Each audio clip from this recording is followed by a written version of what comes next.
All right. Well, are you ready, Nate? I've got 5:01. We'll call the Plan Commission meeting to order. Roll call, please. Justin, Here. Jan, David, Here. Stephanie, Here. Richard, Here. Crystal, Here. and Sonia. Here. All right.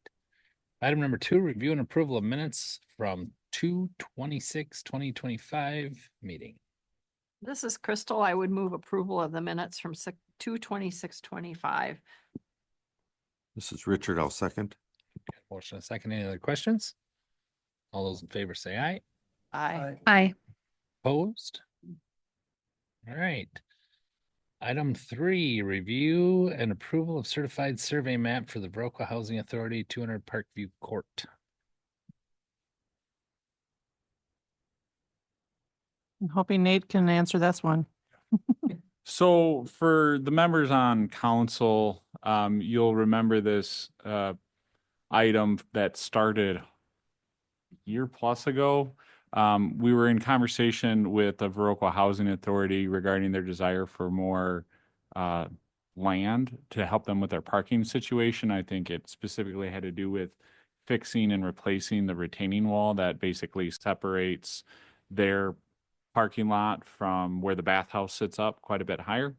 And so in an effort to be good partners, and the fact is that the city really just did not need this strip of land, and you can see the strip of land in question outlined basically from here to here. It's on the other side of the fence. It really doesn't do the city any good. And if anything, it was just a maintenance issue for our staff to have to go back there, knock the weeds down.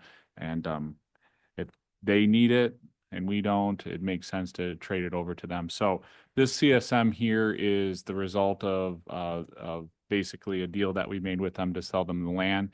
In addition, here you can see a portion of the property behind the Eagles building as well. So they worked with us, they worked with the Eagles to basically quote unquote purchase that land. I don't know what their deal was with the Eagles, but we sold the land to them for $1. And they are causing the CSM to be created, and then eventually we'll move forward with a land transaction. So that's what's up on the table for you. We did get confirmation that this is the final version of the CSM. Is that correct, Lori? Correct. And it has been reviewed by the county as Yep. well. And so essentially we would just be looking for this group to approve or recommend the CSM on to council for approval. Anything I missed in there, Lori? You usually handle these items. No, I don't know a lot of the details on it, so you did a pretty good job on that. Thank you.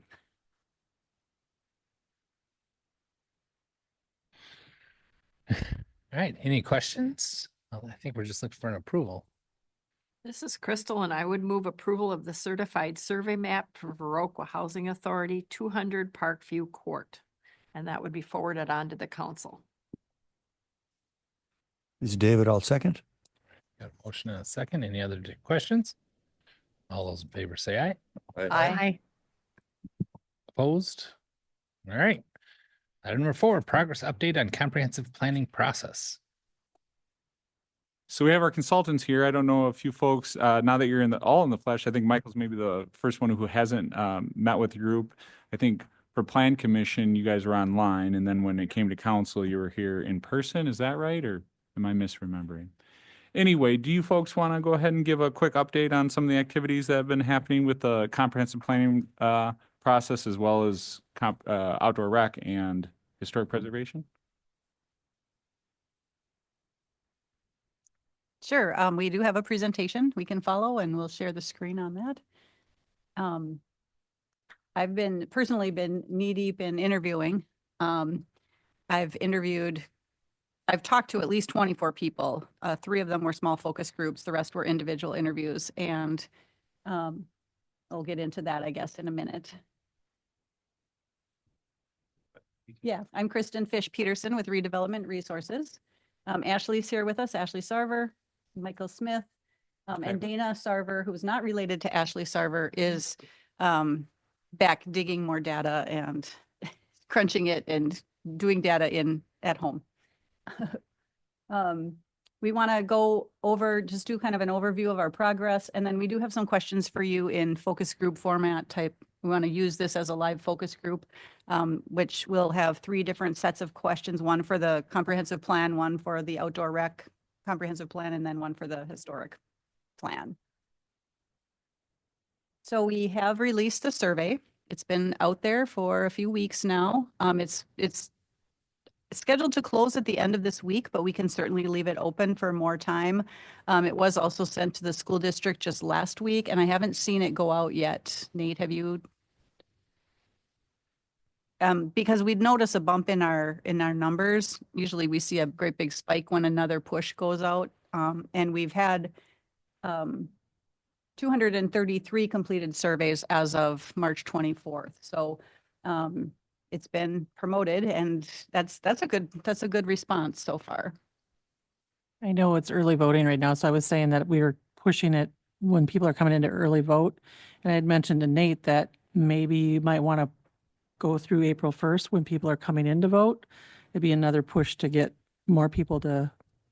I was going to reach out to the school district superintendent and ask him if he had an idea of when it was going to go out, because we would leave it open then for at least a week after that too. So I think this is Sonia. I really like Lori's idea, because so many people will come. So then to make them aware.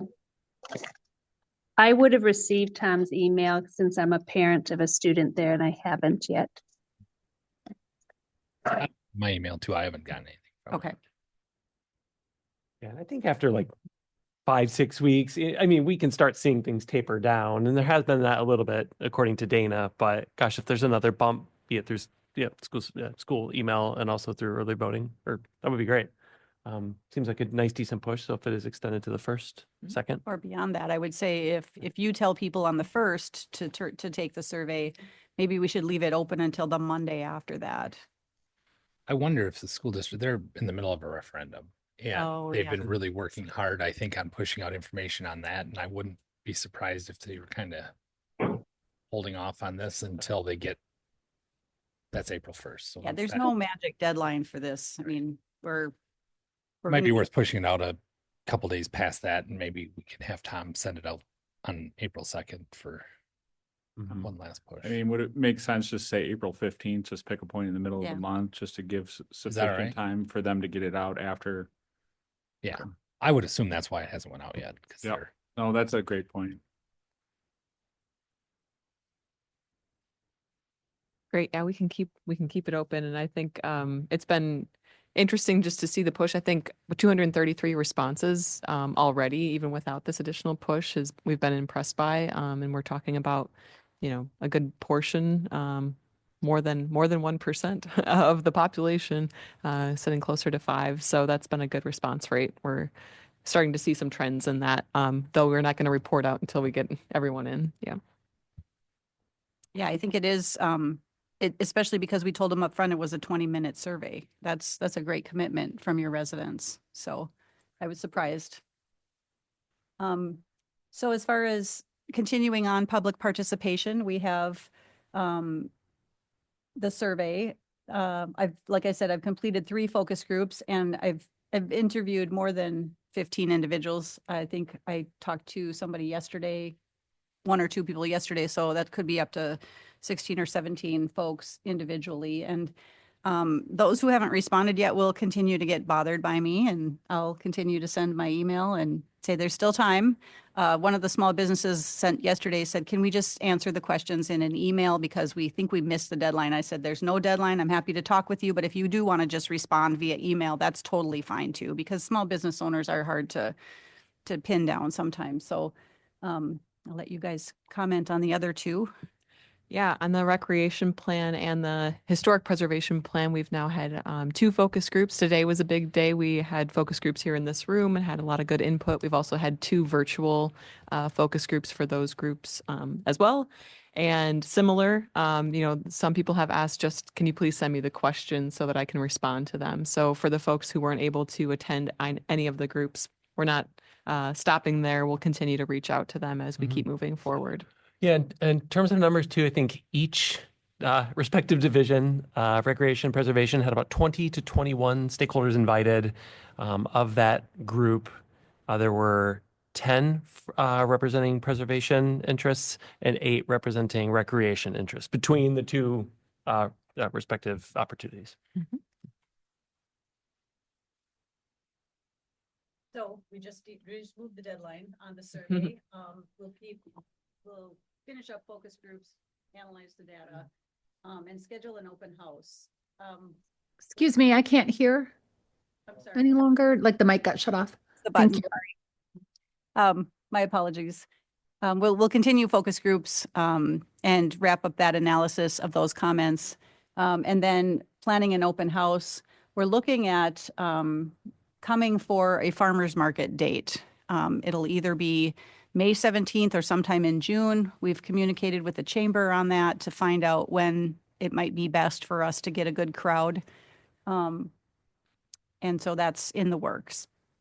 And I know there's been a little bit of conversation in our focus groups too, just because historic preservation, outdoor recreation, they are pretty specific, but they do tie into the comprehensive plan. So we are comparing notes. There's things that have come up within those meetings that are very relevant to economic development or related to housing. So they won't live solely on their own. There'll be some integration that happens amongst those as we share back and forth. Yeah, and so we don't have to spend too much time on these, but it's just basically the tasks that were laid out, in the submittal and the scope, and just kind of working through those, right? So the third task, which I know Chris and you and Dana have been taking the lead on, is just plan and policy review. So I think there might be more. I know that like Emerson and some other folks were working on. So I've seen our shared folder. I know these are in progress. Is there anything that I might be missing on plan review? Yeah. No, it gives us good context to review these plans as we're going through listening and hearing from the general public. When we see the data too from secondary data sources, these play into that. So it's important for us to review all these plans. And if we have one that you want us to review or that you think we missed, please let us know. Otherwise, these are the plans we've focused on so far.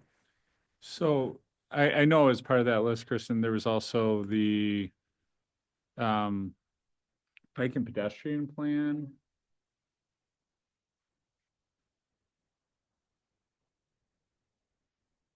Now you gotta come sit with us. Oh,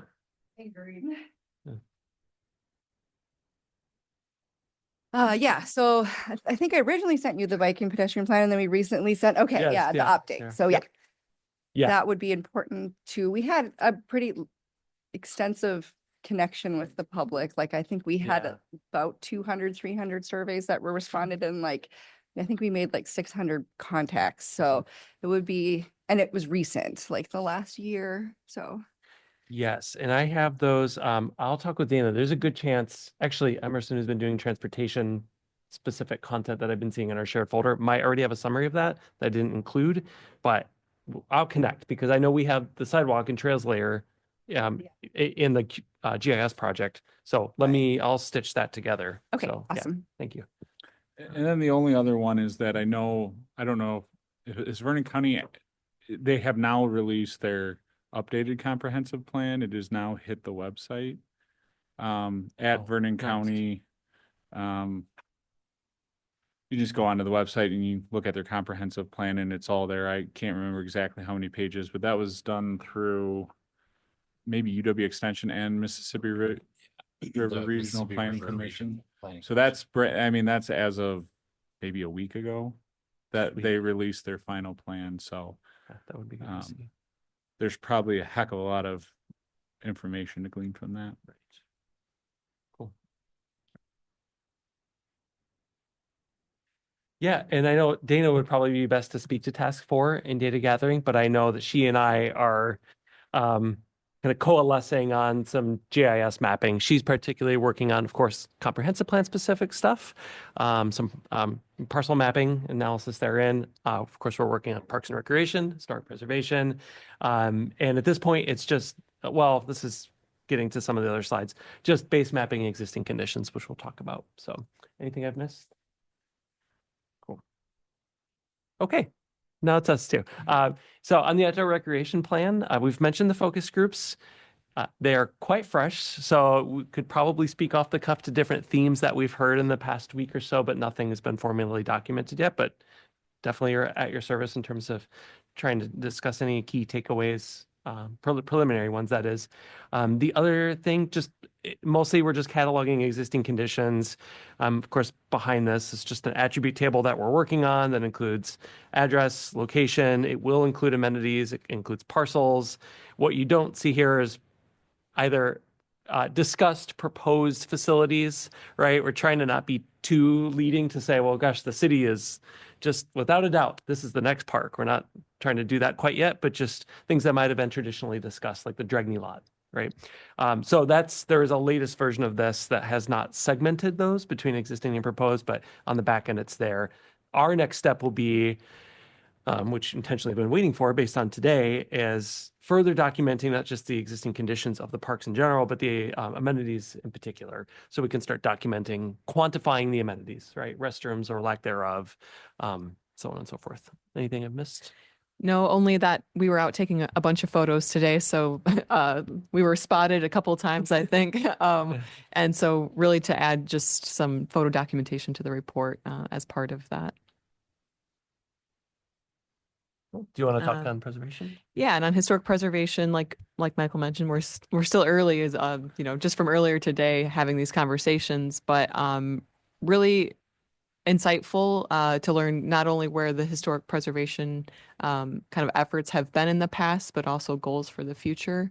And we've talked a lot about buildings, but we've also talked a lot about just people and education and kind of the soft programming pieces of it and the importance of that for the community and getting the awareness out. So that was particularly notable today. And then we've been going through looking at, you can see on the maps here, of just getting a sense of where our local landmarks are, where our state landmarks are, where our National Register districts and landmarks are. So getting a lay of the land that way, and then getting, into some of the reports from early 2000s that outline some of the more residential ones as well. And then we're now talking to even because time has progressed, anything, older than 50 years ago is kind of in that historic eligibility category. So looking at some of the mid-century modern pieces as well. And this won't be a full, survey of each single property, but the plan will start to address some of the things that are in the more recent history,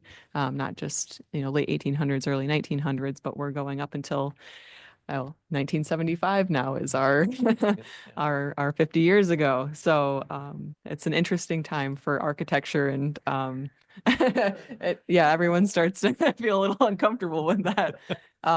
But that can play out in various ways. Anything to add on that, Michael? No. Okay. No, and I think before I move to the next slide, this kind of concludes just the status update. You were happy to answer any questions of, task progress so far. Obviously can answer any time, but this feels like a nice threshold before we go on to some of the discussion. So with that said, any questions? Sonia, Stephanie, anything from you folks on questions regarding to the progress thus far? No, I was at the focus group today for the recreation and they did a great job. No, I don't have anything either. I am curious if there was, so I understand the survey, we're waiting for the superintendent or potentially for the school district to send that home, but was there a different instrument or was there a different effort for the students, and has that occurred already? We did not have a separate survey for students. Was there, am I remember, and I might be forgetting or confusing it with something else I've been working on, but was there an effort to engage the high schoolers, or is that something, was there a focus group specific to that? Or, and I guess the reason I'm asking is I'm involved with the private high school, the little private high school we have in town. And would it be just appropriate to ask the students to fill out the same survey that we're sending out to everyone else? Is it kind of a one size fits all? I think it could be a good thing to do. If you wanted us to come and host a focus group at the school or do something virtually with students, I'd be willing to do that and get their feedback. I know when we did work in Baraboo, we tried to capture student. I did a focus group for the students there, and it was organized through a teacher and certain kids came and shared their thoughts. And I think even to answer, this is Michael, to answer your question, I think there was no segmenting of the survey by age at this point. So Okay. yeah, so I think that could be the option to either A, complete as is, or, if there is a subset of students that we can tailor the questions to, or like, provide a reduced set of questions that are maybe more relevant or accessible. Mhm. To Um, the youth. Yeah, be more expeditious than a focus group at this point. I mean, sure. that for sure, but it could certainly be easy to do, and I think Dana could do that fairly efficiently. I do remember talking about it, or maybe it was something I read in the proposal or something, like just this notion of really trying to engage young adults. And I think I remember being excited about that because ultimately this is their plan, right? In a way, like hopefully we're all around for a long, long, long time, but this is a very critical time for Viroqua, I think, because we're on the precipice of a lot of growth and things, right? So getting kids engaged in comprehensive planning, or just, it's just it's a good education too, right? Like talking about land use or talking about just getting community engagement. I don't know that we necessarily need separate efforts, but I do think, maybe even just encouraging them to come to the farmers market or whatever your community segments or wherever your community events will be, because they're still in school, right? Through May, at least. I'm curious what the other commissioners think about it. I think it would be great if we can somehow really encourage young adult participation. I'm flexible as to how we do that. I don't want to change your scope of work, right? Like, and add a lot of work to what's already begun. But if there's a way that we can engage the young adults, I think we should try. But I'm curious what the other commissioners think too.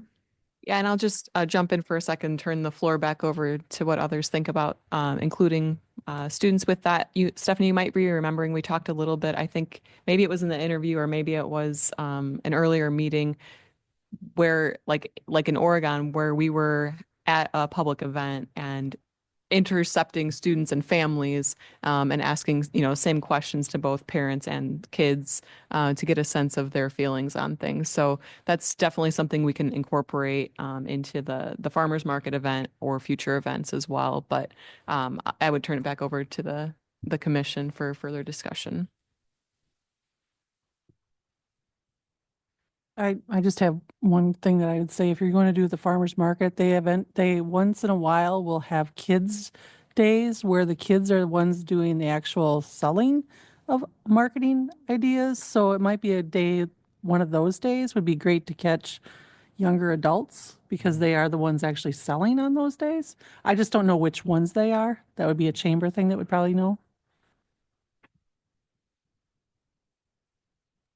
This is Sonia. I think Oh, go ahead, Sonia.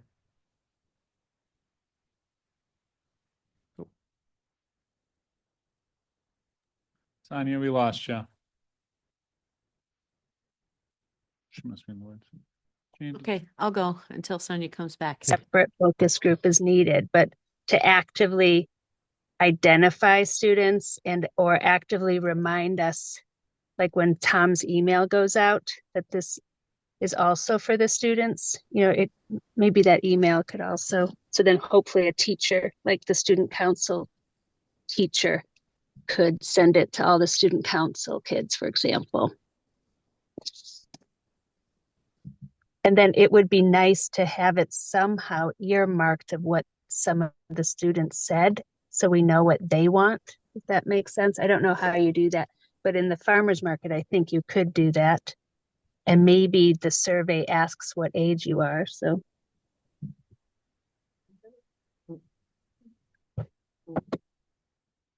We could talk with Dana too about there's a couple ways to do this, obviously modifying the survey, and there's ample time to do that. But also just like creating a dedicated QR code respective to the school district. So, we just know anybody who's scanning that is ostensibly a student if it's in certain boundaries. So it sounds like we might have a couple points of discussion with Dana from our team that we should press into agenda items for Monday's touch base, right? Well, and I would just remind you that the public high school is only one of the schools in the area, right? And Viroqua has a very large homeschool community too. And whether or not a lot of these, I do know Youth Initiative High School, at least, there was efforts to do more community engagement and, just being mindful of just raising like how to be a citizen in your community, right? Like how to participate in the decisions that impact you. So if it's not a lot of work and you can truncate something that's more geared toward adolescence and with a different link, I mean, I think that's pretty easy to disseminate, right? Among the faculty or among the, or maybe even within the school. Well, I don't know, maybe you don't want to change the email coming up from the school district at this point with a separate link for students, right? But I think it's important that we don't overlook that young adults. So however we could do it. But I would be willing to carry the torch of trying to get the small private high school in town involved for making an announcement to the students to do the survey. So however I can be helpful, please let me know. But I think just please remember it's not just the public high school. There's other educational partners, I guess, in the area, but. This is Sonia. I can be a link to the student council at the public school and a link to the homeschool community. The focus group that I did with the school district leadership or the school leaders was with the administrator at the Youth Initiative High School. Oh, good. And is it Jordan at the Waldorf? Yep, Jordan Brudos at the K through 8 school district. So I asked them at the end if I had anything else, if I could email them directly, and they all said yes. Oh, great. Okay, so that was Matt, I assume, Mr. Vaz. So yeah, like they would definitely encourage students to fill out a survey if we thought it was appropriate. So, and I'm sure that public school. We can go through it and see what questions wouldn't be necessarily relevant, but send them something that would get their feedback. I don't think that's hard at all. Okay, I wouldn't want to change your scope too much. If that's a pretty easy add-on or easy modification, that would be great. Cool. Yes, just great input. Thank you. Sure, thank you. Oh, thank you. Kristen, didn't we early on talk about like what a good rate of return is for a survey for a city thing like this? I can't remember what it was around. I did give a pretty loose answer there. And, we know we're at about 5% now, which is solid. Some people think 6 to 10% is. I think you're probably closer to 6.5 actually, because I look at census data all the time at the co-op and, when you pull out the kids that we estimate, you're over 6.5 right now. I mean, so getting, the adolescent stuff would be great addition, but we got a pretty high rate of return right now. Right. And we do want to make sure that we can reach the parents of school age children through the school district. If we see a bump, we don't have to keep it open long, but if we keep it open till April 15th and it does go out after the 2nd, then we'll know which ones came from the school district because we'll see that number coming. Every day I get an email from SurveyMonkey with how many responses have come in. Nice. And so we're down into the 6, 3, over the weekend there was 23. So, so good. I think it's doing really great. It's fabulous. I get excited when I see 107 come through, or something like that. So. Thank you. Has it been shared on the city's social media? Is that? Yes. Maybe I just missed it. Okay, I'll look for it. Thank you. And we could discuss kind of extending that schedule or cadence, so to speak, through mid-April, just to make sure we're not, addressing, having more of a presence there over the next few weeks, not just tapering off. Good. Cool. So moving into the focus group or the questions for you segment of the meeting. I gotta move the agenda item. Oh, I'm sorry. I'm sorry. No, it's we'll move on to item number 5, which is a stakeholder discussion with Redevelopment Resources and Studio GWA to help inform the comprehensive plan, comprehensive outdoor recreation plan, and historic preservation plan. I always wanted to be the mayor. Just for 5 minutes. So these are just 4 questions here. Hope to get some conversation around them, but just starting off the top, then we do have a separate slide with questions for the other 2, 1 slide for each of the other 2 plans. Does your current zoning code support new development of missing middle housing?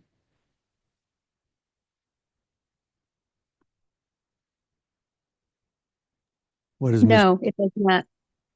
I could do a I'm seminar not sure on what it. that term means exactly, It's- missing middle housing. What is that? I forgot to bring my book, but I have a whole book about it.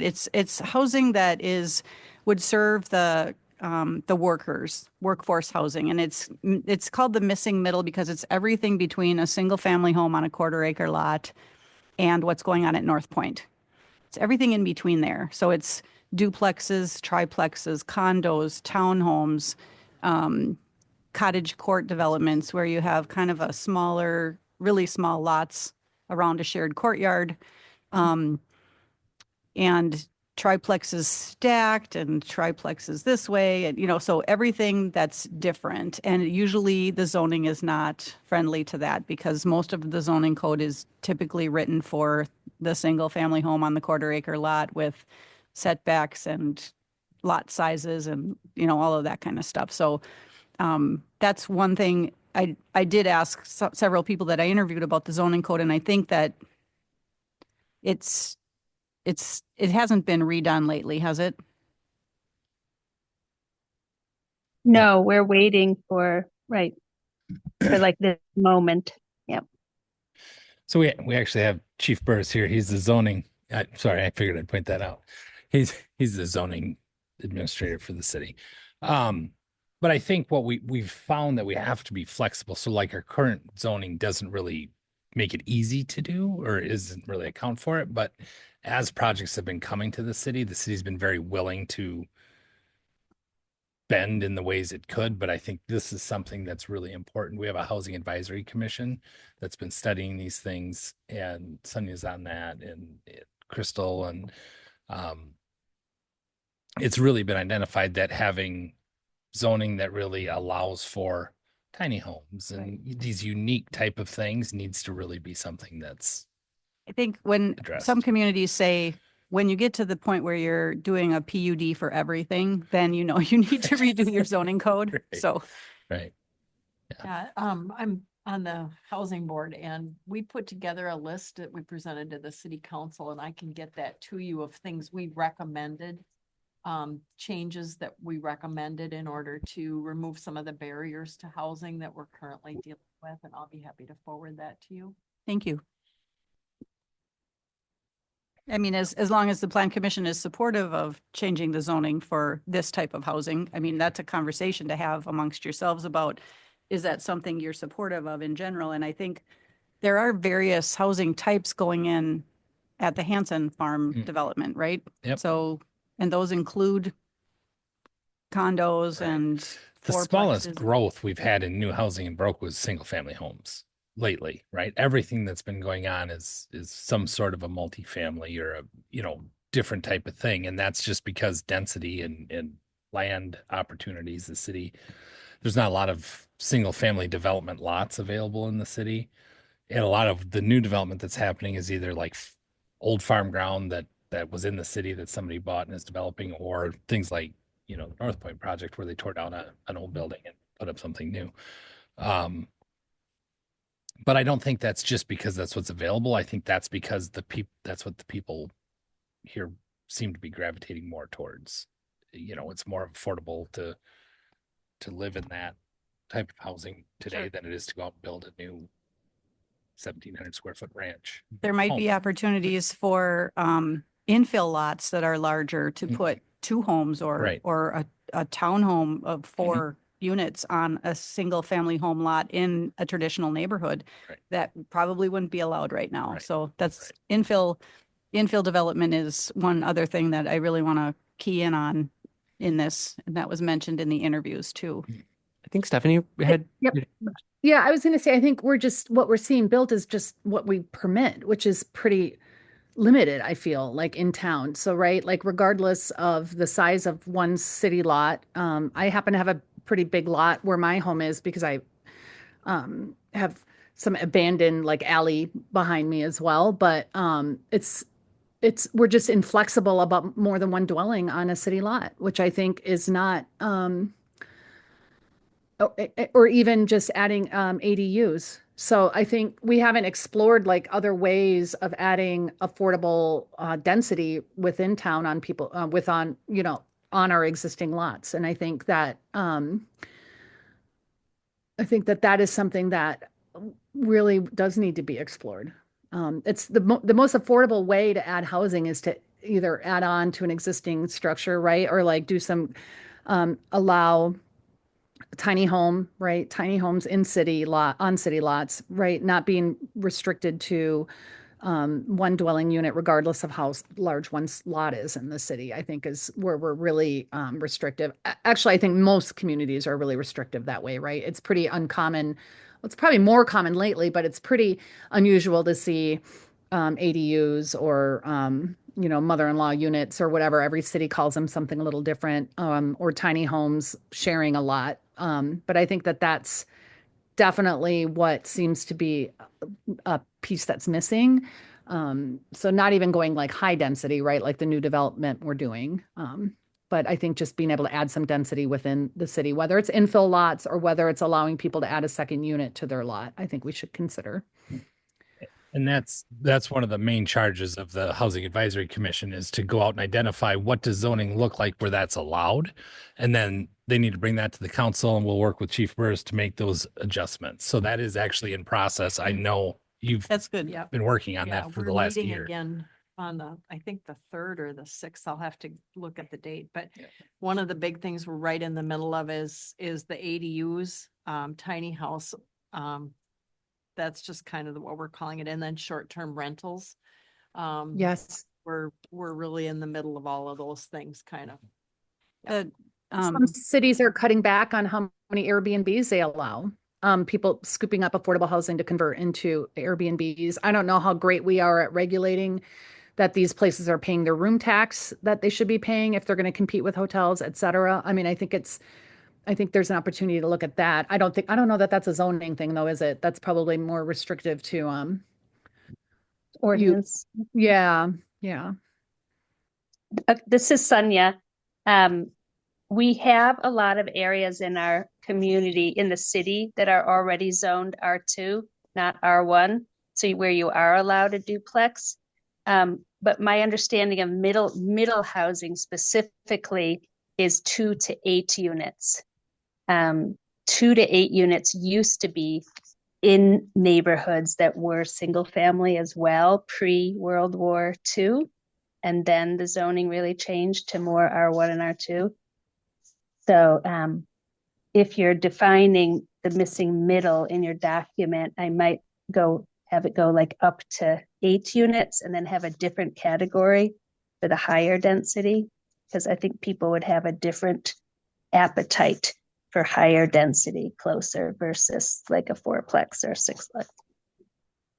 The reason I thought about that and was asking about it is because it was a year or two ago that the Wisconsin Housing and Economic Development Authority, through the state legislature, was provided with some new programs to encourage this kind of housing development. And one of the prerequisites was that the community had to address their zoning code in order for you to be eligible to use these programs. So Oh, that's fantastic to know that. Thank you. the next question I had was in terms of the future land use map, where do you see the most opportunity to grow the city?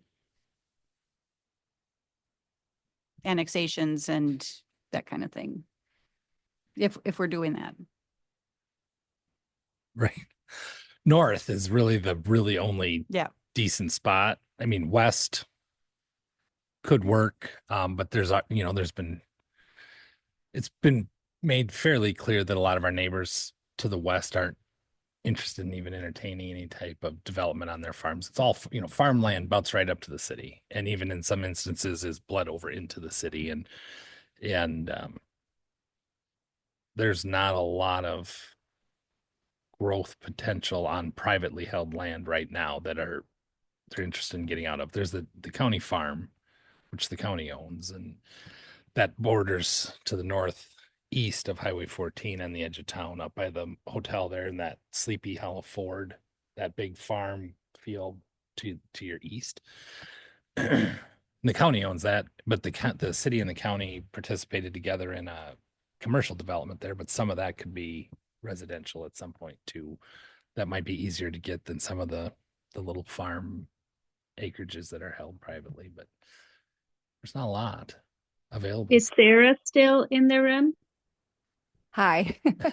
So Sarah, can you share where you think it makes the most economical sense to extend water and sewer? Yeah, I was gonna say, the lengthening of the city is hard on infrastructure.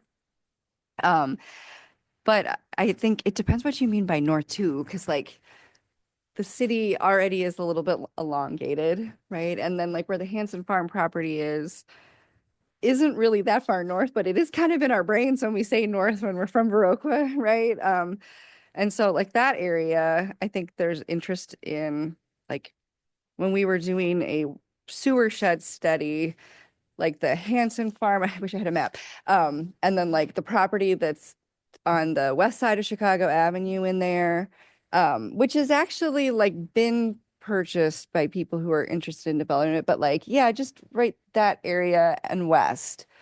So like even over, if you just go a little bit further north, like, okay, that's where we're talking about for like the Hanson Farm and then the property on the west side. And then even if you keep going, like you're getting close to the wastewater plant, but all of that sort of like northwest area is like really, I would say easier for us to service. And then I have had some conversations with just a bit west. Like I wouldn't say necessarily like the whole like west side, but just like by the school. We're literally extending the sewer right now there.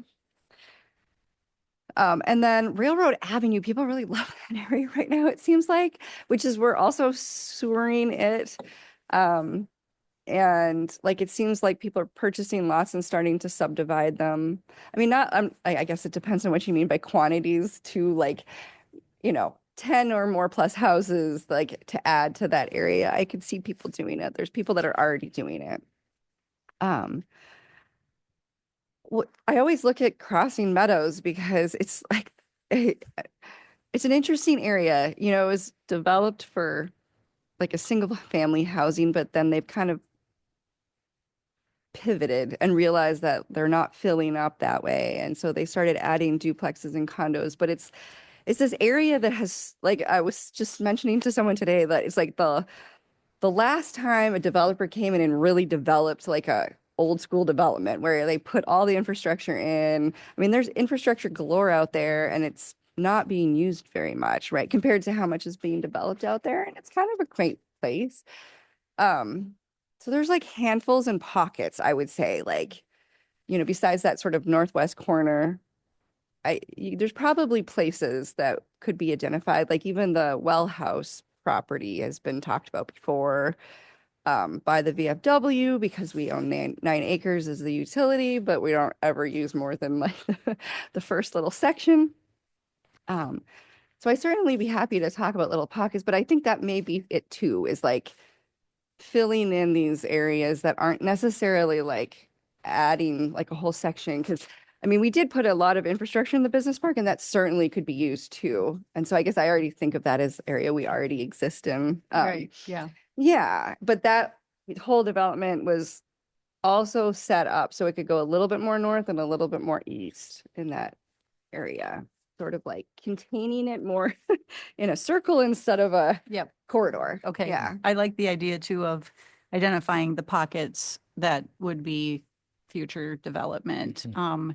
So when we get to really the nitty gritty on the future land use map, we'll sit down with you and identify all of those little areas and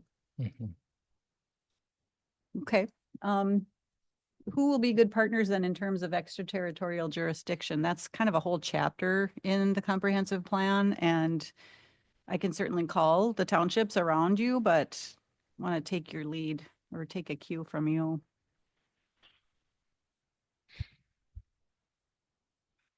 I don't have a good answer for that one. I mean, there's only 3 townships that border the city of Viroqua. Okay. Jefferson, Franklin, and Viroqua. Okay.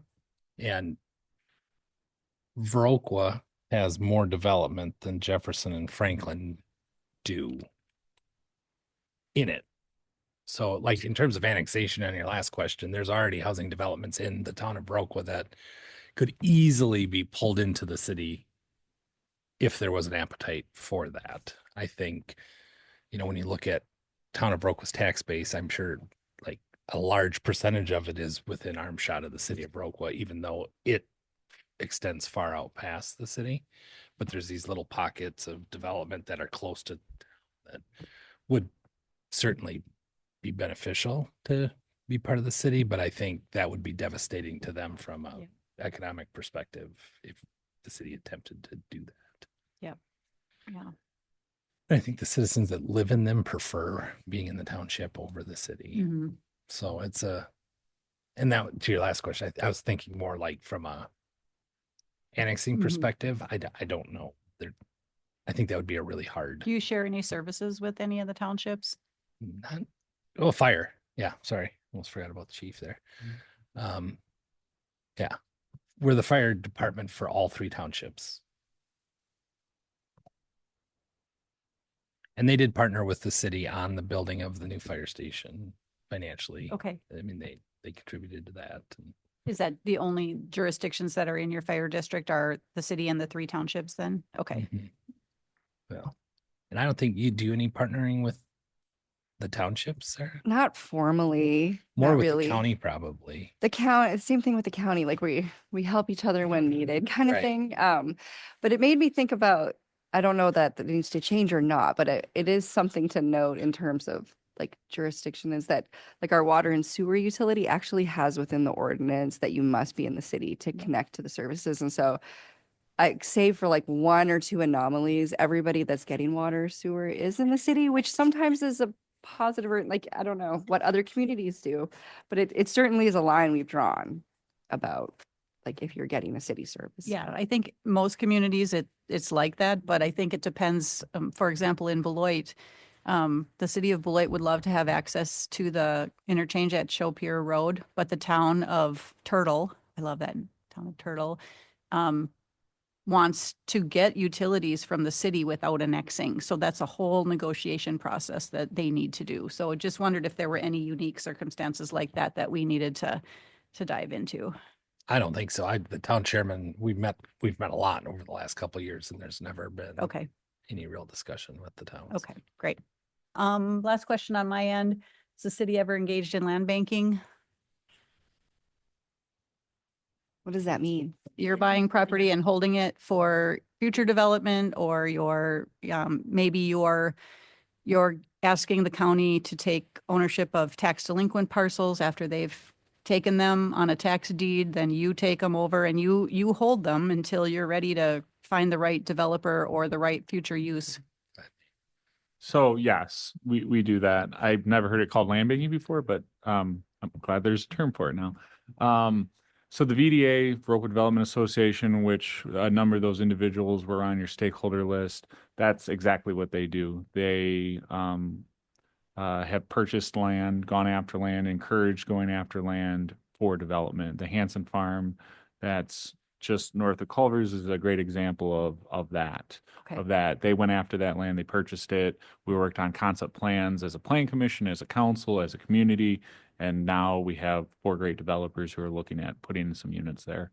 And they do that for both. That's a residential, mixed residential, commercial, but they also, more of their mode of operation is really commercial industrial development as an economic development engine. But we also received a tax delinquent parcel Southeast Avenue that this group is going to talk about in 2 weeks from today to try to find more housing there. And when you talk about some of the different types of housing options, that's what this plan commission has been looking at. So yeah, we're actively doing it. Great. I probably a simple yes probably would have sufficed, but No, I like the examples. That yeah, gives me context. you can tell I'm wrist deep in all this stuff right now that I just can't wait to tell people about it. None of it is really purchased with the idea of holding it long term for future. It's Right. buy it and sell it. I mean, Sure. we prefer to hold it as little as possible. Right. But But- we're not afraid to get into a piece of ground and try to Good. turn it over. Because that's the thing, I think sometimes I've talked to so many communities that say they don't want to take a property off the tax rolls, but if you do the math on it, you might take it off for a year or two, even if you take it off for 3 or 4, but when you redevelop it, the tax base grows exponentially, and so it's totally worth it. And If you're looking for a case study to prove to communities the benefits of that, take the Hanson Farm. yeah, I mean, that's been off the tax roll for 2 years, went from a farm of 38 or 22 acres, and there's going to be 100 units of housing and 3 commercial For lots sure. on frontage on Main Street within the next 3 years. we recommended a Yes. plan in Watertown, Wisconsin. I think we shared it in our interview, Mhm. but buy the block, tear it down, and create a town square. Mhm. But on the city-owned surface parking lot next to it is going to be, so all the properties on that block paid a total of $25,000 in property taxes in 1 year, but the $13 million apartment complex is going to be paying exponential, Right. 10 times Right. that when Right. it gets developed. So I just would caveat though, like if the city of Iroquois, if we do identify some areas where we might want to bank things for 10, 20 years, just be mindful that it's comes with speculative interest instantly. I mean, instantly. We deal with that a lot at the federal level, even anytime a comp plan, even in draft form, comes out, if there's anything that we've identified as something we might be interested in acquiring, someone else will be interested in acquiring it very soon. So just being mindful of the speculative interest that can come with identifying, that actually can come with comprehensive planning, can't it? thank you. So we do have then some questions related to historic preservation if we want to switch hats, or it's all related. So maybe just continue on the same note. We are kind of starting large, and it's just really a way to better get to know your feelings on it, is to please tell us about a preservation success story in Viroqua. If in particular there's any building that the community is exceptionally proud of or has been redeveloped recently. And we've seen some of them, and so we have some sense of that, but just to hear from you all on what you've seen as a success story. Have you seen the Hotel Fortney? It actually won the Main Street, Wisconsin Main Street Award, didn't it, for the best redevelopment, I think. That one comes to mind. Didn't it win an award? Am I getting that correct? I think it did. It's beautiful. We did pop in there today, and yeah, it's a great redevelopment. So any other thoughts though on Well, success? certainly the theater downtown too, right? The temple, and that was done a long time ago, but really it's pretty well known as a marker, especially for a small community, when your theater is restored and your hotel is restored. Those are pretty big markers of something about to turn. Absolutely. So those are really 2 important buildings. And then I think the courthouse got a historic upgrade not too long ago, right? Where they replaced copper roofing and, did some historic renovation. Yeah, great. In those first 2 examples too, I think it's notable that, those are also economic development. Those are not just purely preservation, they're a reuse. And I don't know, the financials of those necessarily, if there was TIF funds or other financial incentives involved, but actually maybe that's my question. Were there financial incentives from the city involved in the redevelopment of either of those? The Fortney Hotel there was, but and the Temple Theater's been so many years ago. I Okay. believe it was all fundraised, like local Okay, fundraised contributions Great. to that. That was a total, like a grassroots kind of Oh, a Main thing. Street Station. I don't know when that came into being, or I know what it was and what it is now, but Well, I know it was for still a my car time. dealership in 2020 or 2000. So it was early in was it probably 2010, but that was a private individual purchased that and her family. Yeah. It was Between 2000 and 2010. it was about 2001 and 2 when they took it and redeveloped, because Co-op was looking at it too Sure. at that time. I sold cars for Peterson Motors in 2020 and we still had cars in there. Yeah. So that was, so it's right in that, Yeah. or 2020, 2000. Jeepers. Yeah. 2000. It's Um, been a long day, Nate. But yeah, right in that neighborhood. And we just found out 1975 is now historic. Right. I'm sure you heard about the bathhouse, which has partnered with the city and private money and residents to restore that. Yes. That's great. The only thing I can think of is we did designate the tobacco warehouse district. I think in 2019 it was dedicated, but I don't know There's really been when nothing. any of those buildings have had any sort of additional like adaptive reuse to them. Right. The One's the a bed and pool, is it the pool breakfast. building then, where it was a tobacco pool and they renovated, I haven't been in there, but the upstairs of it is a house. now, and I, Decker, yeah. The one on Deckers had a lot of yeah, front Oh, work. okay. a lot. tremendous, like hundreds of thousands of dollars sure. put into it. And it was listed for sale last year, I think, and I saw photos of the listing. It's unbelievable. Mm. Loft style with 20-foot ceilings and beams, and it's a apartment. So Yeah, fantastic. I think Okay. it's different from the renovation side of things, but like in the same thing, the tobacco warehouses, like the Driftless Books. Mm. Like they took that giant building, and I see it all the time, like listed as people like come, the largest used bookstore in Wisconsin, and they have like events there, and they've really like used the space in a way. I haven't done a lot of renovations, but like they draw people in, and there's like events that are happening, and yeah, I think it's notable. Yeah, great. for sure. And that's all part of that historic building district. There, I don't know if you toured that little district Yeah. over there, but that's, yeah. And then the rail depot also, which is Wonder State Coffee, Wonder State Coffee Yeah. has their, what is in that, Jan? Is it just kind of I think It's their office, the executive's office. Yeah. Their roastery isn't there, but they have meetings there. I see them from time to time. Yeah. Okay, that's good to know because we saw their logo on it. Yeah.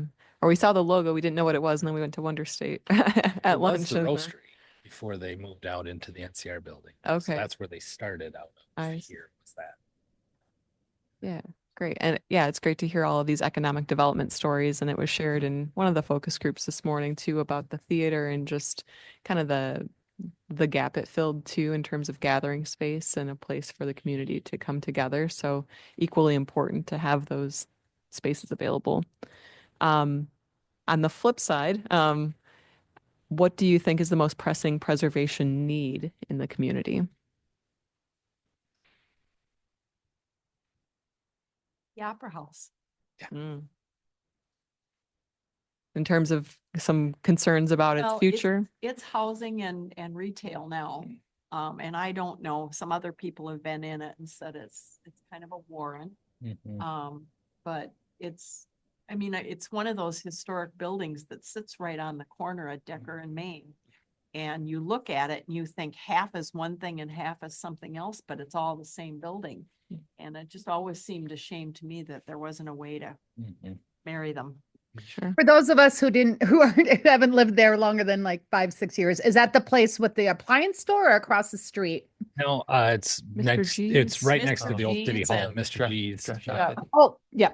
Decker in Maine. Okay, thanks. I think that that's kind of true to a lot of the downtown Main Street buildings. Like a lot of them have nice, like, some of them have painted or tuck pointing done, but when you get inside of, especially the upstairs, and there's some grants available for upstairs. Upper So like, floor grants from the state, right? yeah, Yeah. the state of Wisconsin has a grant program where if you have a second story Main Street, Mhm. they'll come in and help renovate them to apartments because we need, every Main Street needs housing pretty much. So, but a lot of them haven't had a lot of attention on the inside. So I don't know how that really ties into that question, but that is a need of renovating some of those second stories because they're pretty rough.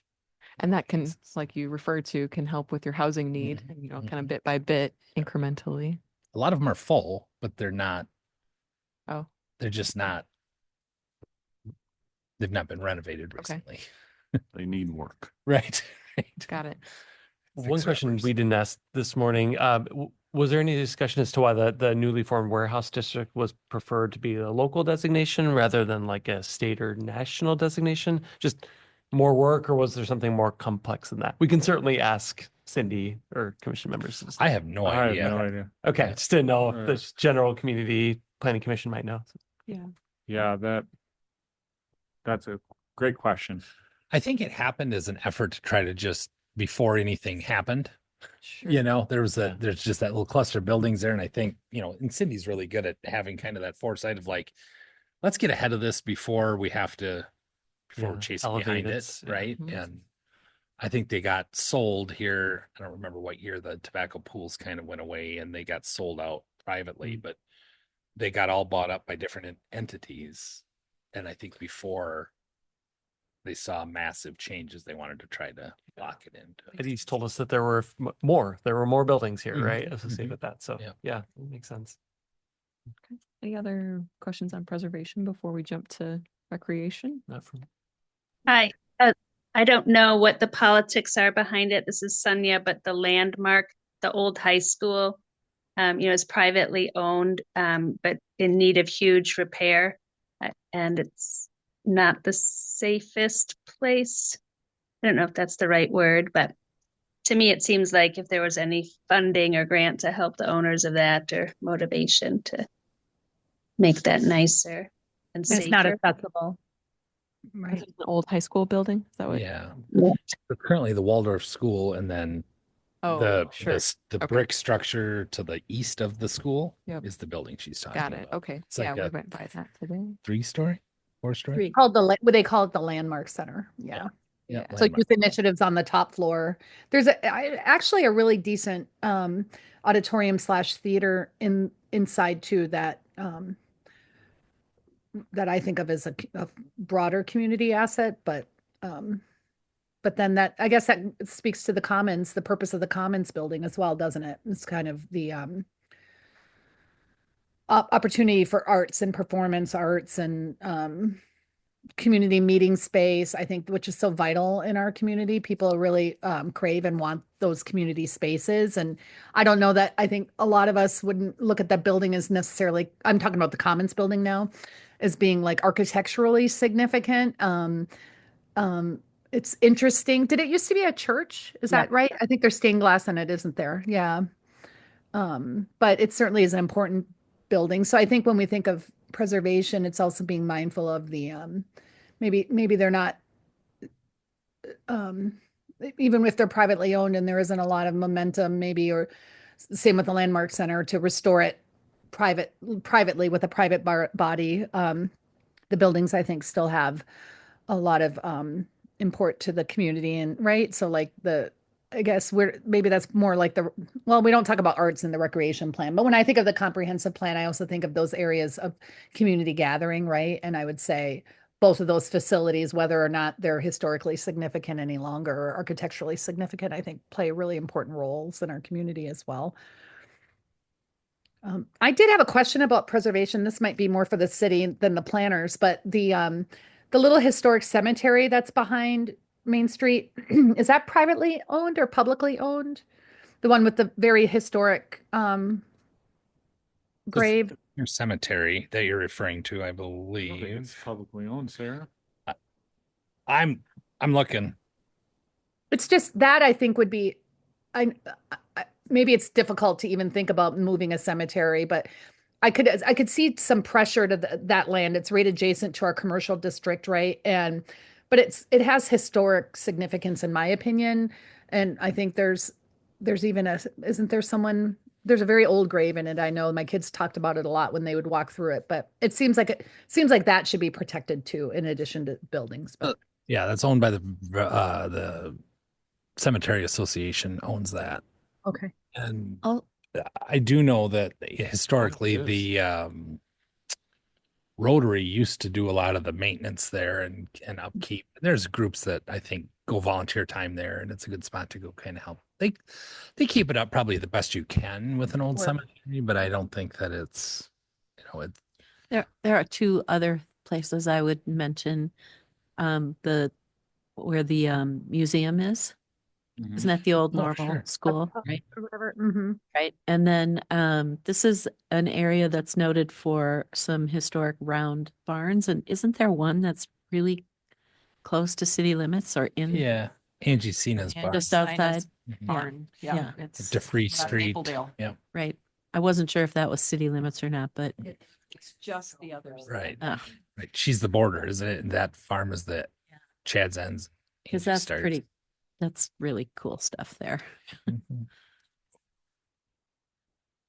Is that one that you would consider a pressing need? Like there's concern about the state of it, or is just, No, you know, no, the an state is asset? pretty good, Okay. actually, Yeah. but it's just that there are others in this area too, and that people go to look at all the round barns, and that one I thought was pretty close to city limits, but just outside. Got Yeah. it. Okay. That's probably mentioned in the county's plan. So there's some historical significance to the round barns nationally that came out of Vernon County. So if Mm. you're looking into that, that's probably, Yeah. you'll find the information regarding that. Great.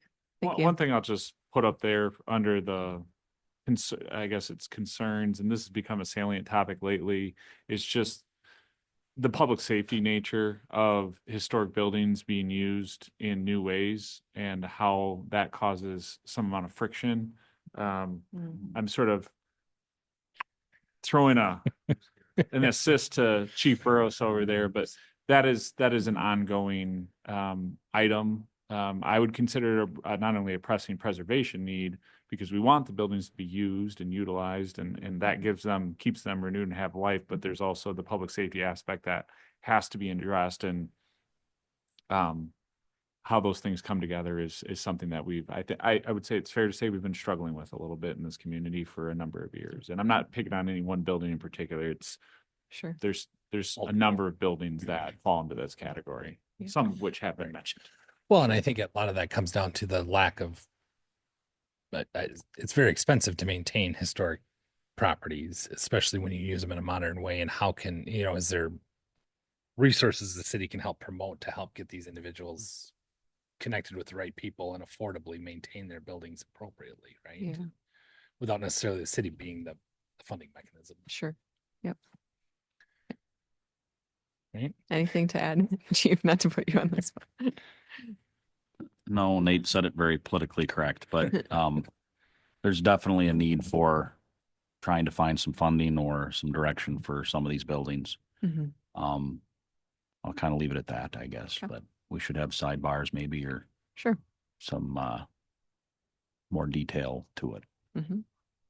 Yeah, and I think one of the things that we've found, at least in our firm for renovation of buildings, is related to the existing building code. And so that can be helpful, but we really need, in order for existing building code to work well, it's coordinating with the jurisdiction on their interpretation and making sure it's something everyone's comfortable with too. So that's international existing building code that can help facilitate some of those conversations and point to best practices, but again, comes back to comfort level. So I think we'll jump to outdoor recreation with our last kind of components of this discussion.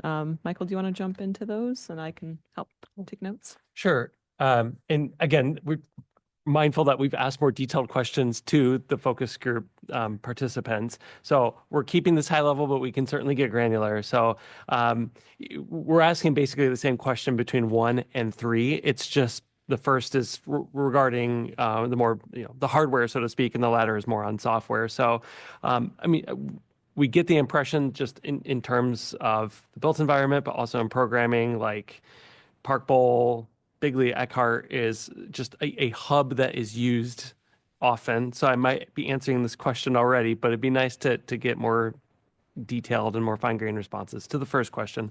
What existing park facilities or amenities would you consider most valued in the community? This is a you, so you might have another answer besides the one I've just given, or provide some nuance that would be especially helpful as we're categorizing existing conditions. And I know that the Dragon Park is a big regional draw. I mean, there are kids' daycares that come, busloads, and it's always being used. And so people from outside the community are familiar with it. So that would be one.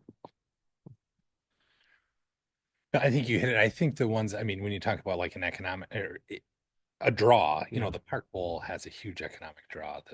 We've held national baseball championships there. We've held state championships there.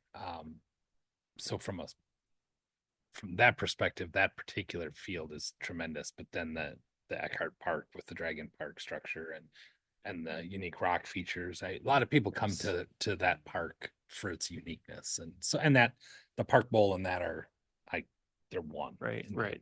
opinion. So, Yeah. very valued.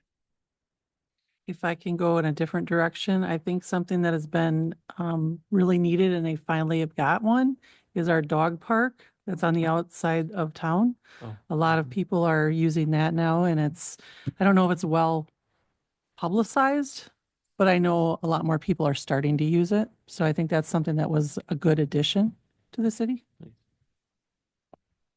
This one is in my neighborhood, but the Washington Park is really used by our neighborhood all the time, winter and summer and everything in between. Yeah, awesome.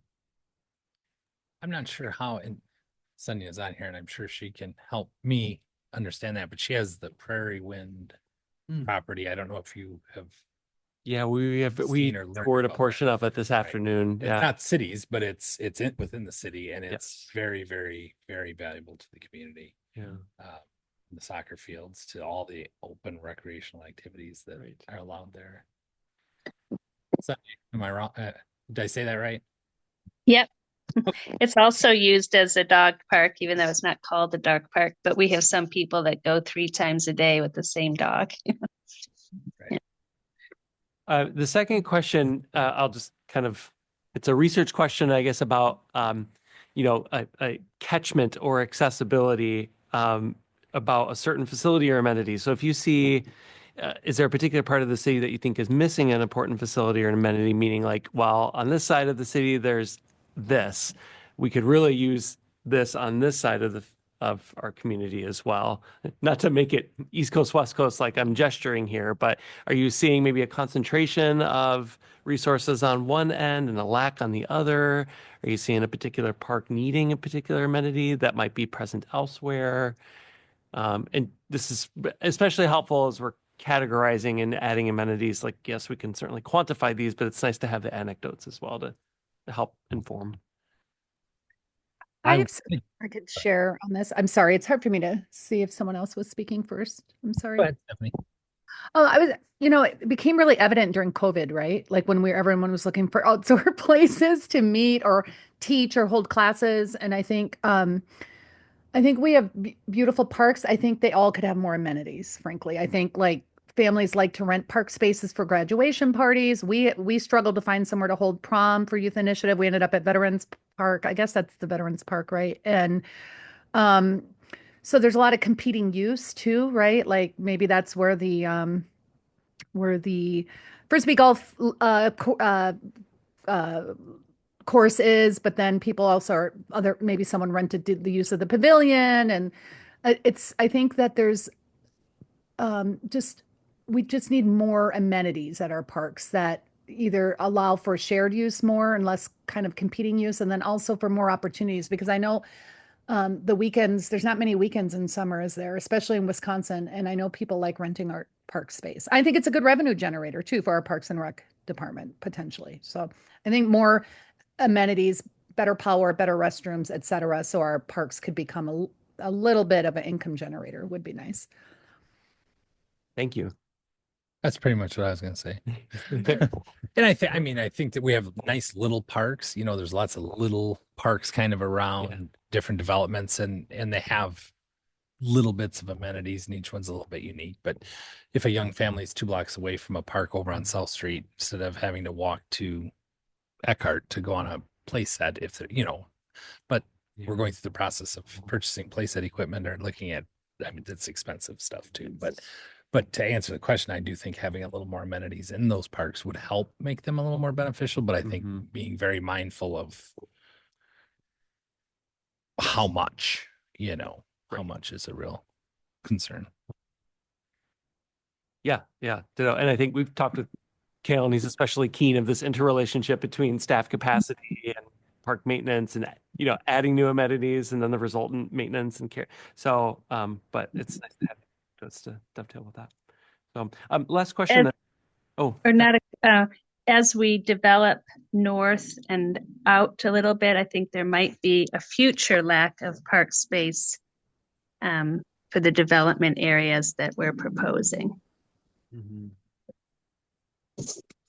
So now it's not lacking now, but if we're building lots of units a little bit north and by railroad and by, to the west, we might need more park space there. The question we asked to we had a meeting with Kale and I did ask him, and this is kind of a plan commission issue. Do you require developers in new subdivisions to put a percentage of their land into public or park space? And is that in your zoning code? Well, I think it It is. is. Yeah. Yeah, Okay. and I think I had sent Michael the specific you did. zoning. Yeah. So we do have that as part of our subdivision requirements Yeah. under current zoning. Okay, I just wanted to make sure. I knew we talked about it, but I wanted Yeah, I double share it checked with the that. plan yeah. commission, so. I'm curious, do we charge impact fees? I don't think so. No, for I've, development? Okay. Part of the problem with that though is you have like Dragney Park. I don't know if you guys got over in the Abbey edition. Yeah. Yep. I also saw you there because I live at the top of the hill on the left. Big camera. Right. That's just a grass field and it's accessible between two homes. And it's not, I mean, we mow it as the city mows it, throughout the summer, but I lived in the red house directly across from it for a number of years. And now I live right around the corner. Mhm.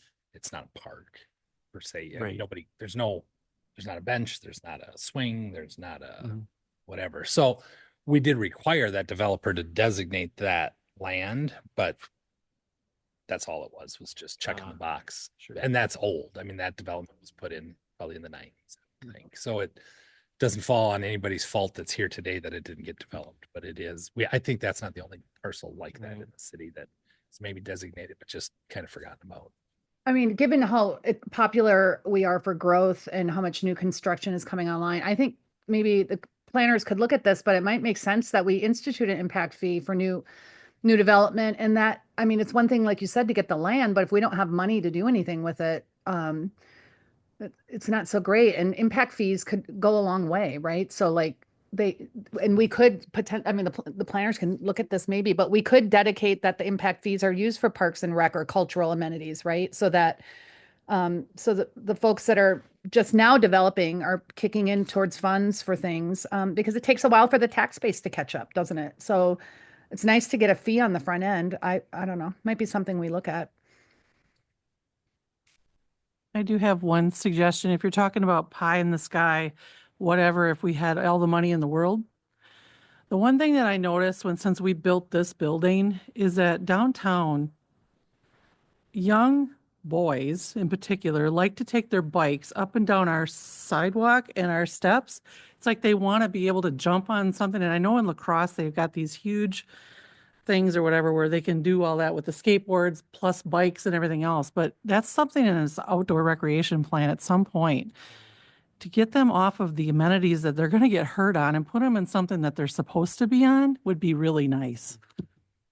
Just throwing that out there because I see it all the time in the summer where they're jumping down here and they head down through there and then they go down the other set of steps and it's dangerous. It's always much more fun to be on things you're not supposed to I be know. on. I was Are gonna say, if supposed you to be thought you on. could solve fixing young kids going where they're not supposed to be, you might want to keep trying. I'm talking about an outdoor recreation plan here. We did talk about the sledding hills and what is sanctioned versus. Yeah. Those that people choose to slide. Yes. And not to extend our welcome any longer here, but I almost wonder if the question 3 feels like we've answered this pretty extensively in focus groups. One thing that I think could get more input on is like services and facilities for specific demographics. And so I guess that this would be a better question to ask that's not on the slide here, which is, has there been any concern that a specific age group in particular might not feel like there's enough facilities or services met for them? Like, do you think the current mix favors younger people rather than old people or vice versa? Have you sensed any of that push or pull, like too many services for young people or too much focus on seniors and not enough has there been any of that? I don't think was a lot of focus on seniors, but the pickleball movement has Yeah. erupted, and that's been good. I mean, I don't play, but I know a lot of people who do and like it. So Yeah, I've never heard anybody complain about too many services for seniors. I think that's an area where, and I will say Kale, I think has been really cognizant of working with groups to try to bring senior programming into the Park and Rec guide. We saw the guide last night, and there's senior programming in the Park and Rec guide, which is exciting to see because it does impact everybody, right? Our school age children, I think, have more than adequate opportunity to participate in most of the sports they want, and they're not all city sports. The Driftless United Soccer isn't a city program, but it's a soccer program that exists. So there's soccer, baseball, basketball, football, hockey. I know Steve had talked about like maybe a skateboarding kind of a thing at some point. So there's a lot of talk about those kids, but I think the little kids, like our park amenities, aren't really top type play sets. They're more, 5 and up or 4 and up kind of age groups. And so I do think an underserved area would be the top type littles. Yeah. what about the splash pad? That's something we've heard about. Right. Yeah, I'd love to see a splash pad, but I don't know where and who's going to pay. I hate to be the wet blanket in the room, but who's going to pay for it? I'm taking Nate's job. No, I mean, Richard, you've been around a bit, sorry, in this community. And, swimming pool when I came here was still talked about, there's a lot of frustration that we didn't have an outdoor swimming pool. I think that has fallen down a little bit in terms of people's priority, but splash pad seems to replace it. I don't know. You have any thoughts on just like? I think the last time that Push your button. the last time that pool on Rock was renovated was probably in the 70s. I swam in high school for gym class. So in the 90s, it was still operational, but then it went away in the early 2000s, I think, or something of that nature. But And then the next idea was that it would be a great place for a splash pad. So that was kicked around for a while. And I think Nora looked for WEDC funds to do that at some point. I think the splash pad is a perfect example of why we need this comprehensive plan, is because everybody has an idea of where it should go, but I don't think anybody's exactly sure of where it should go. And so trying to figure out all the questions you're asking and then help us to say like, hey, here's a couple good options for that is, I think, at the heart of, at least from my perspective, why we're doing this plan is because we kind of need an outdoor water amenity. I think that's the salient sort of, or that's the pervading feeling, but where is hard to nail down. Yeah. And this is great input. It'll be triangulated with the survey and the focus groups. I know the survey, one question is, are you leaving to visit certain amenities or participate in programs? If so, where? If so, what? And I know Dana and I have looked at that even we hit 200, and like there's a lot for us to chew on there too. Like people are very specific: location, amenity, program. So it'd be nice to see how those weigh once it's done in April. I think that's all we have for questions. Is there anything that we didn't talk about yet that, was on your mind coming into the meeting that you really want to hit on? And this won't be our last conversation, of course. So, but just want to open. Related to the last question, I think there's a lack of at least visible, organized sporting kind of activities for the 20, 30-year-olds. So like a lot of communities might have a volleyball tournament, co-ed volleyball tournaments, or, more basketball. We do have, like, you have to be in the know of where to play basketball, on Sunday morning or Friday at 6 a.m. So I don't know if it needs more facilities necessarily, but at least somehow, like there's ultimate frisbee for that age group, but how many people know about that, or pick up soccer? So I think it'd be nice to somehow address that group of people that don't have kids yet, that move, that often move away because there's nothing here for them except to drink and maybe go fishing or something. Sure. Okay. And just to add, like one of the things that has caught my ear is, and this is just anecdotally, is that the need for more things for seniors has come up quite a bit. I think Kay Winnicky, you met with her either last night or, yeah, I think she could provide a heck of a lot of information, but I will say before she came to town right around COVID era, I don't know who was organizing anything for the seniors anymore because the existing over 50 club sort of went dormant and dissolved, and she sort of picked up the baton and just as an individual in the community just ran with it. I don't know how many people know Kay, but she's sort of Kale's main contact for some of the senior groups that he's developing. He sort of works with her on like, what are they looking for? What do they want? And he's trying to put some things together on their behalf. Do we have a meal site, a senior meal site anymore? Remember when we You do did the anything? Viroqua Dairy had a, Right. The Broca Dairy had a meal site. Yeah. Yeah. I think I was that's just kind of a thinking about that loss. as you were talking about like senior activities. And I was kind of chuckling because when I was young, the senior activity was the senior meal site. And now the senior activity is like the Legends Club at the CrossFit group. I say that. Right. but I think our senior programming has changed drastically. Well, he does it. Has changed so drastically in my lifetime where seniors, you know, once you hit a certain age, it was time to calm down and just, you know, play bridge and go to lunch. And now they're pickleball and exercise groups and these much more active group of seniors. Not that I think the ADRC has some senior activities. right. And there's meal delivery, but there's no meal site anymore in Viroqua. Westby has one, but we don't. Just didn't have the space for it, I think. I think, Don't they do I, the high rise?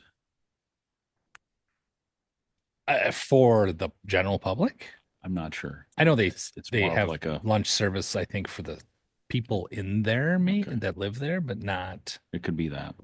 Yeah. Fair enough. Bill Schultz's new place up in the old Quillens building. Yeah. Is likely to be a little more of multi-use. Like there's a walking path being considered and volleyball perhaps. And They're putting, I indoor think, soccer, like a futsal. They're talking about that as an option. 6 pickleball courts, Six a pickleball volleyball courts. court, a half basketball court, and some Yeah, other maybe a unique climbing wall. amenities. Yeah. More than is just that at the old ice rink? At the ice rink? Is Oh, that no. where- Quillen. Yeah. Quillens. Oh, Quillen. Oh, okay. Oh, great. Well, that actually segues in my point really well, which is we have to make sure it's safe for people to get to these places, right? So there's not enough bike lanes and there's not a safe way. Like I would have a hard time letting like my middle schooler get to Quillens on their own on a bike. I think I wouldn't feel safe because they'd have to ride on the sidewalk and people don't look well, you know.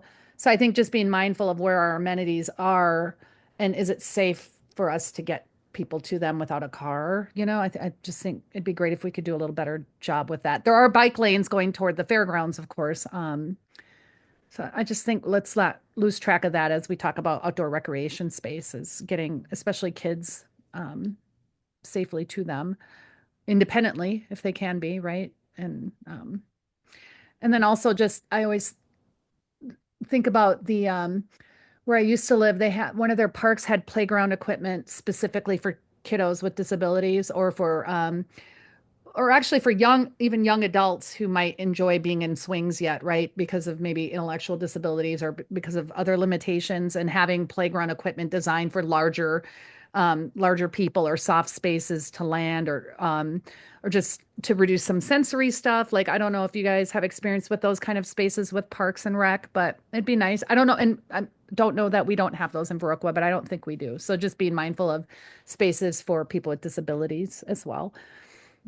great. I think with that, we'll hand the, I want to say really appreciate all of the Yeah, I input guess what I'll today. say to the plan commission members is that, you know, even if it's not park and rec or historic preservation, is there anything that was sort of run over tonight that you feel like, hey, I really wanted to bring this up? I know we're out of time, but are there other items that you really want to make sure get captured by our consultants at this point in the night?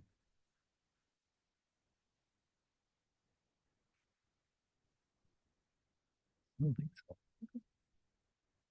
Yeah, we really appreciate the input, all the feedback, and we'll be around. So no need to stop the conversation. Sounds good. Great job so far. Thank you. It's been fun. Yeah, thank you everyone for your. Yeah, we've been learning a lot about Viroqua for sure. All right. Well, if there's nothing else, we'll move on to item number 6, which is the period for public comment. And I'm going to talk to the public that just came in and apologize. I'm not sure. We're done. The meeting started at 5. So we're at the period for public comment, which is the last one for the meeting. So if any members of the public have anything they'd like to bring up, now is the time.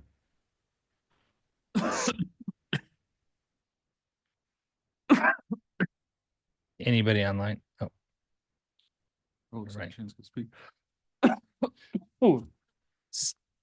so Jan, there's a person on the thing there. There you go. My name is Jan Palmer. I'm a resident of Viroqua, 618 Northeast Avenue.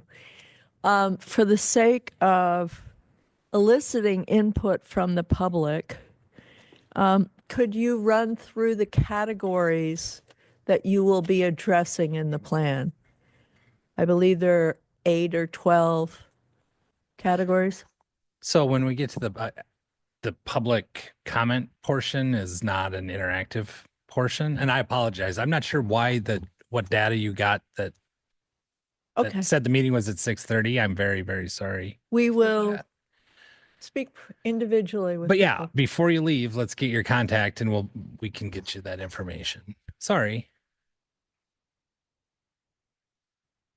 Anybody else? All right. With that, I would take a motion to adjourn.